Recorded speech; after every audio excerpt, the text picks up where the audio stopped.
Welcome my channel Jesus Marvel Ministries Bible Study. నందు ప్రియమైనటువంటి వారులారా, అందరు బాగున్నారా? అందరు బాగుండాలని హృదయపూర్వకంగా ప్రార్థన చేస్తూ వస్తుంటున్నాం. మీ అందరికి శుభాభివందనాలు. మీ వ్యక్తిగత జీవితంలో దేవుని యొక్క వాక్యమునకు విధేయత చూపించి దేవుని స్వరాన్ని విని ఆత్మీయమైనటువంటి మేళ్లు పొందేవారిగా, ఆశీర్వాదకరంగా ఉండేవారిగా ఉండాలని కోరుకుంటూ ఈ దినం మన ఒక వాక్య భాగాన్ని మనం చూస్తూ వచ్చినప్పుడు ఇర్మియా గ్రంథము 20వ అధ్యాయము 7వ వచనం నుంచి 18వ వచనం వరకు ఈ యొక్క ఉదయకాల సంబంధు ఈ యొక్క ధ్యాన భాగంగా మనం పరిశీలనగా గమనించినట్లయితే, యెహోవా నీవు నన్ను ప్రేరేపింపగా నీ ప్రేరణకు నేను లోబడితిని. దేవుడు మనల్ని ప్రేరేపించినప్పుడు దేన్నైనా సరే సులువుగా లోబడటం చాలా ముఖ్యం. ఏ పని కొరకు, ఏ విషయంలో నేను దేవుడు లోబడమని చెప్తున్నాడో దానికి నువ్వు త్వరగా లోబడితే, ఆ ప్రేరణలకు నువ్వు లొంగితే ఎంతో ఆశీర్వాదకరంగా చేయబడతా వస్తావు. అయితే నువ్వు బలవంతం చేసి నన్ను గెలిచితివి, నేను దినమెల్లా నవ్వులు పాలైతేనే అందరూ నన్ను ఎగతాళి చేయుదురు. దేవుడు బలవంతంగా మనల్ని లోబర్చుకోవటం, బలవంతం చేసి మన చేత కొన్ని పనులు చేయించడం అనేది దైవిక జీవితంలో అనేక మార్లు జరుగుతూనే ఉంటుంది. కొన్నిసార్లు మనం దేన్నైనా దేవుడి యొక్క కార్యాల విషయంలో, దేవుని పని విషయంలో, సువార్త ప్రకటించే విషయంలో, దేవుని కొరకు సాక్షార్థమై అనేక కార్యాలలో చురుగ్గా పాల్పొంపులు పొందే విషయంలో నీవు ఇష్టపూర్వకంగా, హృదయపూర్వకంగా ప్రేరణకు లొంగి నువ్వు వెళ్ళేటువంటి మనసు నీకు లేనప్పుడు దేవుడు నిన్ను బలవంతం చేసి ఆత్మీయంగా పనిలో ముందుకు తీసుకెళ్తూ ఉంటాడు. అలాంటి అనుభవం కూడా మన జీవితానికి ఎంతో మంచిది. అక్కడ అందుకే అంటాడు, నేను పలుకున్నప్పుడల్లా బలాత్కారం జరుగుతున్నది, దోపుడు జరుగుతున్నది అని ఎలుగెత్తి చాటింపవలసి వచ్చును. దినమెల్లా యెహోవా మాట నాకు అవమానమునకును అపహాస్యమునకు హేతువైన, ఆయన పేరు నేను ఎత్తను, ఆయన నామము నేను ప్రకటింపను అని నేను అనుకుంటున్నా, అది నా హృదయంలో అగ్నివలే మండుచున్న ఎముకల్లోనూ మోయబడుచున్నట్లుగా నేను ఓర్చి విసిగి ఉన్నాను, చెప్పక మానలేదు. వాస్తవికంగా ఇంకెప్పుడు కూడా దేవుని నామాన్ని పలకకూడదని, ఇతరులకు దేవుని గురించి చెప్పకూడదని అలాగ పైకి అనుకుంటున్నప్పటికీ దేవుడు బలవంతం చేసి పరిశుద్ధాత్మను లోపలుంచి ఆ మంటను, అగ్నిని పుట్టించి ఆ ప్రేరణను మనల్ని కలగజేసి మనల్ని బలోపేతం చేసి చెప్పకుండా మానలేదు అంటున్నాడు. అంటే ఎముకల్లో మూయబడి ఉన్నట్లున్నది, అగ్ని వలె హృదయంలో మంట మండుతుంది, ఇక చెప్పకుండా లేకపోయాను కనుక దేవుడు బలాత్కారం చేయడాన్ని బట్టి బలవంతంగా ప్రేరణకు లొంగిపోయినట్టుగా నేను చేస్తున్నానని అక్కడ భక్తులు చెబుతున్నాడు. ఈరోజు నీ జీవితంలో దేవుని చేత బలవంతంగా ఆత్మీయ విషయాలను ముందు కొనసాగుతున్నావా? సులువుగా, ఈజీగా దేవుడు చెప్పిన ప్రతిదానికి లోబడుతున్నావా? ఇది చాలా ప్రాముఖ్యం. నీవు బలవంతంగా బలాత్కారం చేయబడి దేవునికి లోబడే కంటే నీ అంతట నువ్వే దేవునికి సమర్పించుకొని, దేవా నేను నీ కొరకు సాక్షిగా జీవిస్తానయ్యా, నీ మహిమ నిమిత్తం నన్ను నీవు బలపరచయ్యా అని నీ హృదయాన్ని దేవుడికి అర్పించుకొని నువ్వు దేవునికి లోబడి జీవిస్తే అది చాలా మంచిది.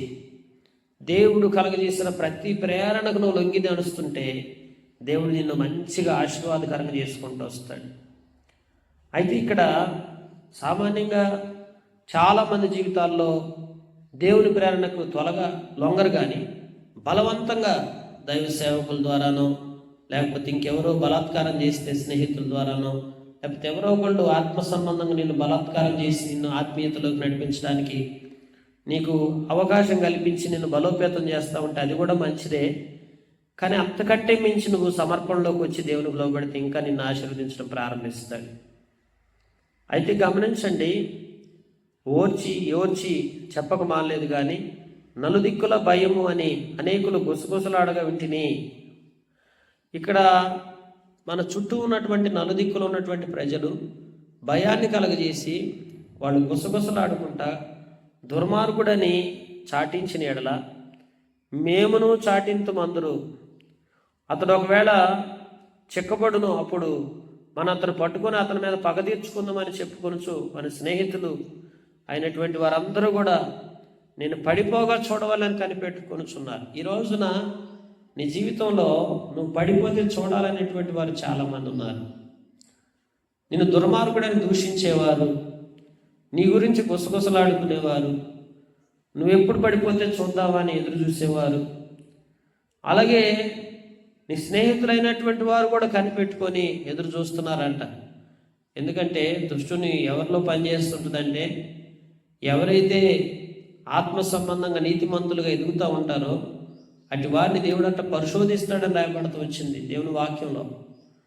కనుక ఒక నీతిమంతుడి మీద దుష్టుని పని ఎట్లా ఉంటుందంటే, మనుష్య రీతిగా అనేక మంది గుసగుసలాడుకునేవారు, దుర్మార్గుడు అనేవాళ్ళు, తర్వాత అతడు తొట్టిలితే చూద్దాం, పడిపోతే చూద్దామని కాసుకొని కూర్చునేవాళ్ళు, అవకాశం వస్తే పగ తీర్చుకుందాం అనుకునేవారు.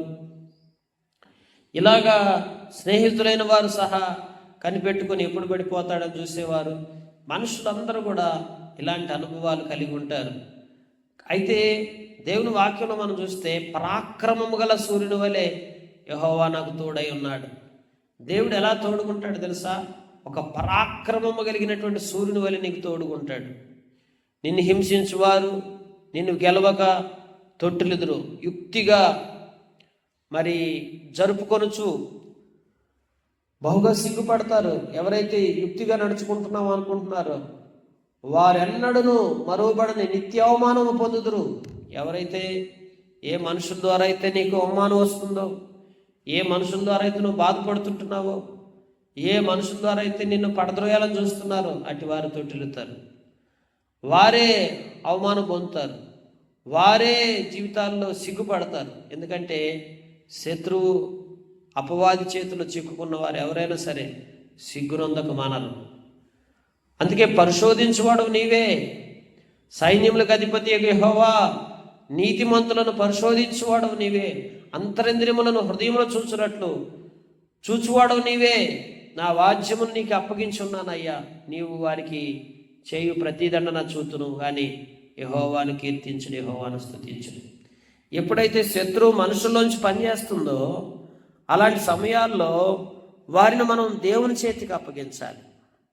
దేవుని చేతికి అప్పగించి, అయ్యా వారి విషయంలో నువ్వే చూసుకో, నువ్వే ప్రతీకారం చేయి, అంతేగాని నేనేమి చేయనయ్యా, నేనే ప్రతీకారాలు తీర్చుకోను, నేనెవరికి ఏది అనను దేవా అని నువ్వు ఎప్పుడైతే దేవుడిని కీర్తిస్తా, దేవుడిని స్తుతిస్తా, అట్టి వారిని కూడా నువ్వు ఎప్పుడైతే దేవుడికి అప్పగిస్తావో అప్పుడు దేవుడు వారి పట్ల మరి ప్రతీకారం తీర్చుకోవటం ప్రారంభిస్తాడు.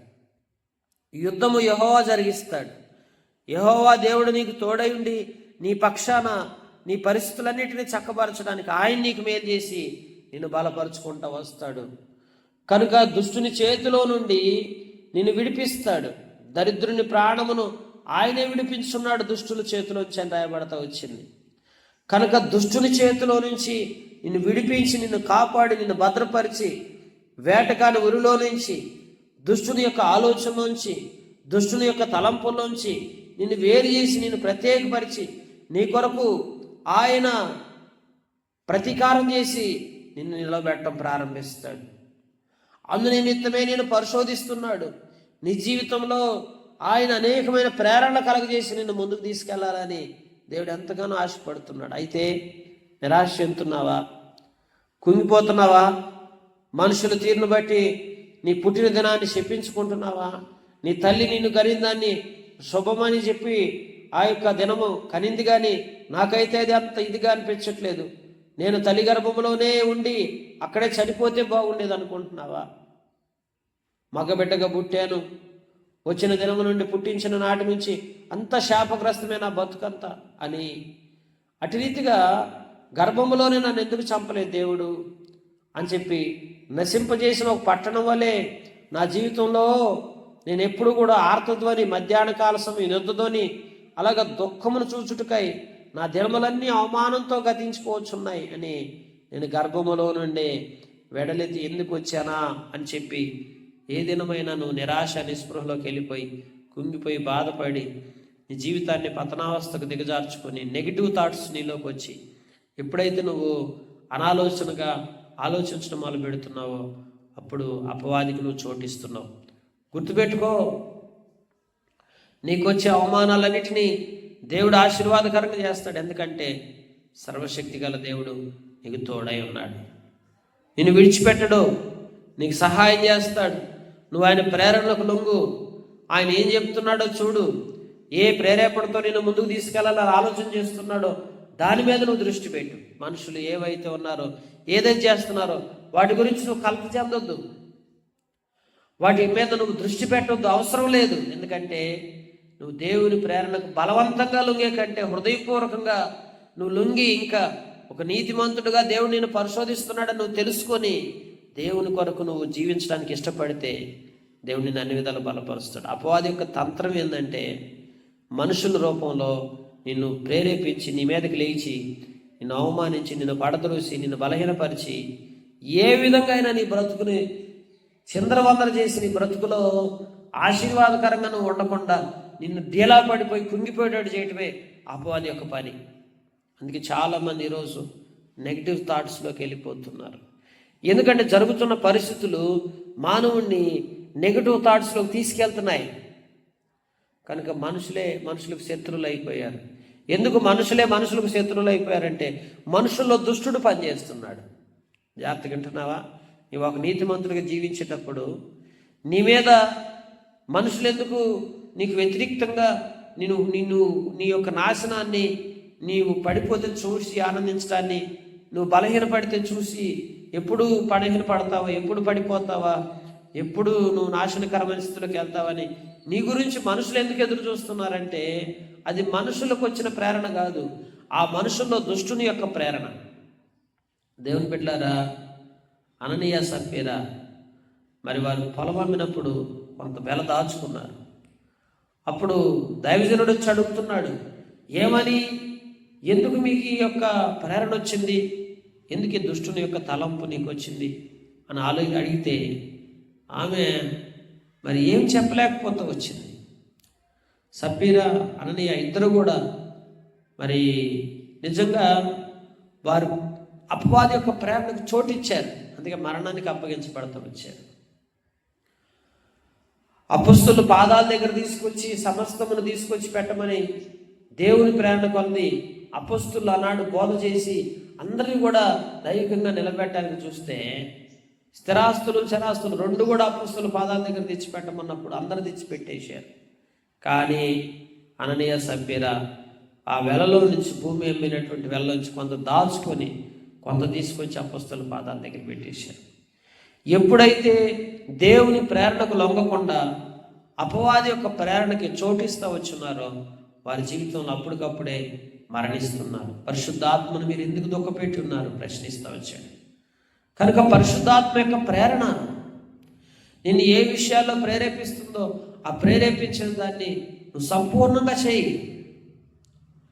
యొక్క పేద విధవరాలు తన దగ్గర ఒకటే కాసు, అది ఉన్నదంతా కూడా దేవునికి ఇవ్వమని ప్రార్థన చేస్తూ వచ్చినప్పుడు తన గురించి ఆలోచించుకోవాలా. ఆ ఉన్నదంతా కూడా దేవునికి ఇచ్చేసింది. ఆమెను దేవుడే పోషించాడు. ఈరోజు మన జీవితంలో సువార్త పరంగా కానీ వాక్యపరంగా కానీ దేవునికి ఇచ్చే విషయంలో కానీ దేవుని మహిమ నిమిత్తమై నువ్వు అనేక కార్యాలకు పూనుకునే విషయంలో కానీ దేవునికి ఆశీర్వాదకరంగా ఉంటా దేవుని మహిమ నిమిత్తమై నువ్వు నడుచుకునే విషయంలో కానీ దేవుడు నిన్ను వేటిని ప్రేరేపిస్తున్నాడో ఆ ప్రేరేపిస్తున్న దాన్ని నువ్వు మాత్రం నిర్లక్ష్య పెట్టొద్దు. ఒకవేళ అట్లా నిర్లక్ష్య పెట్టావంటే ఏమవుతావంటే ఆత్మీయంగా నష్టపోతాం. ఎందుకంటే కొన్నిసార్లు దేవుడు మనల్ని ఎంతగానో ప్రేరేపిస్తున్నప్పుడు మన హృదయాన్ని కఠినపరుచుకొని మనము ముందుకెళ్లకుండా అది చేయకుండా ఉంటాం. అది మన జీవితానికి నష్టాన్ని తెచ్చిపెడుతుంది.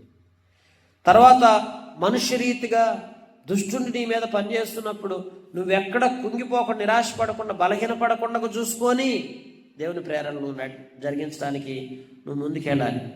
అప్పుడు నీ జీవితం ఎంతో ఆశీర్వాదకరంగా చేయబడుతుంది. కొన్నిసార్లు దుష్టుడు కూడా మనం ప్రేరేపిస్తాడు కాబట్టి నిన్ను కూడా ప్రేరేపిస్తాడు. మనుషుల్లోంచి ప్రేరేపించి నిన్ను బాధపడటమే కాదు, నిన్ను కూడా దుష్టుని ప్రేరేపించి నువ్వు నష్టపరిచే విధంగా చేస్తాడు.